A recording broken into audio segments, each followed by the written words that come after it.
Mayong adlaw mga kaigsunan, so nining tagnaa o i-share nga awit. We hope nga mapanalanginan mo higala.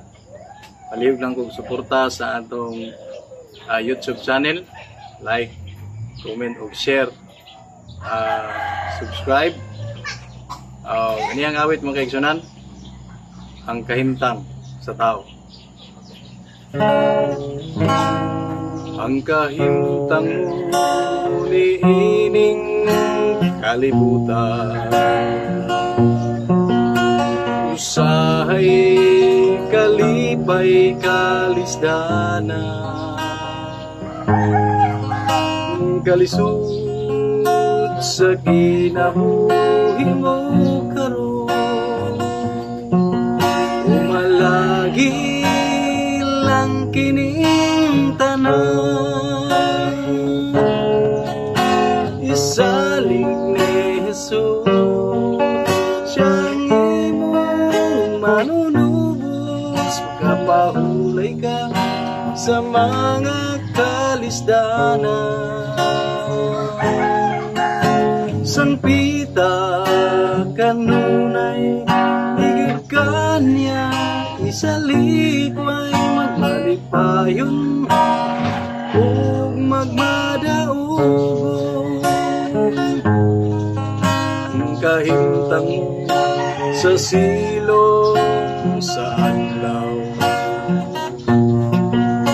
sa halayo kanunay nagabana, naiyahan nga imong nasaksihan, unsay naghatag kanimong kalipayan. Isaling ni Jesus siyang imong manunubos, magkapahulay ka sa mga kalisdanan. Sangpita kanunay higit kanya, isalikway magmalipayon o magmadaugong.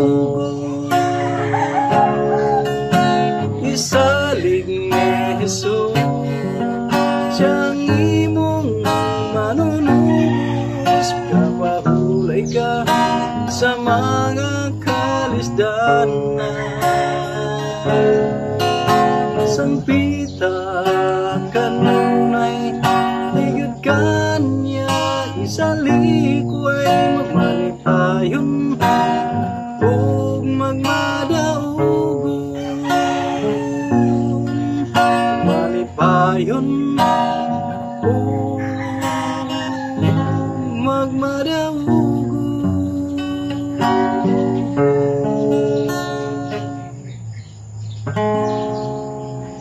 Okay mga igsunan, motong awit nga naguluhan, kahimtang sa tao. Sumatod pa sa awit mga igsunan, isalig ni Jesus kay siya ang imong manunubos. Okay, ato rin isalig ang tanan sa iya mga kaigsunan, o ato yung kumanon ang ihang kabubuton aron kita mapanalanginan. God bless o maayong buntag.